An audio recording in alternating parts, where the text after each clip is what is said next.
ஆண்டு கட்டாயமாக பொதுத் தேர்வு நடைபெறும் என்றும் திருப்புதல் தேர்வு மதிப்பெண்கள் கவனத்தில் கொள்ளப்பட மாட்டாது என பள்ளிக்கல்வித்துறை தெரிவித்திருக்கிறது.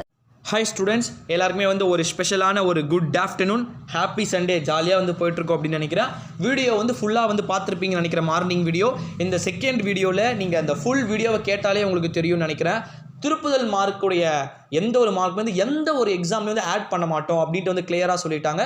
இன்னொன்று ஸ்டார்டிங் 5 செகண்ட்ஸில் தெளிவாக அந்த நியூஸ் லீடர் பேசுனதை கேட்டிருப்பீங்க அப்படின்னு நினைக்கிறேன்.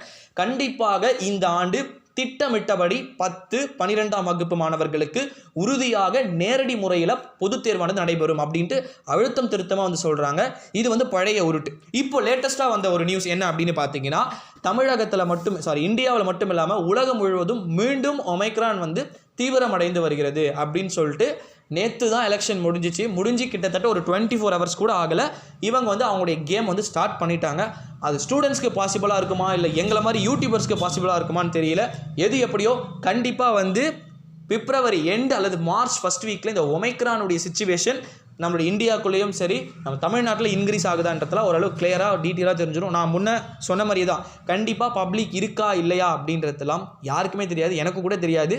மார்ச் மிட்க்கு அப்புறம் நம்ம பார்க்கலாம். நாளைக்கு லீவ் அப்டேட் சம்மந்தமாகவும் கோவிட் அப்டேட் சம்மந்தமாகவும் நான் நெக்ஸ்ட் வீடியோ 3 o'clock போடுறேன். அதை மறக்காமல் பாருங்கள். தேங்க்யூ.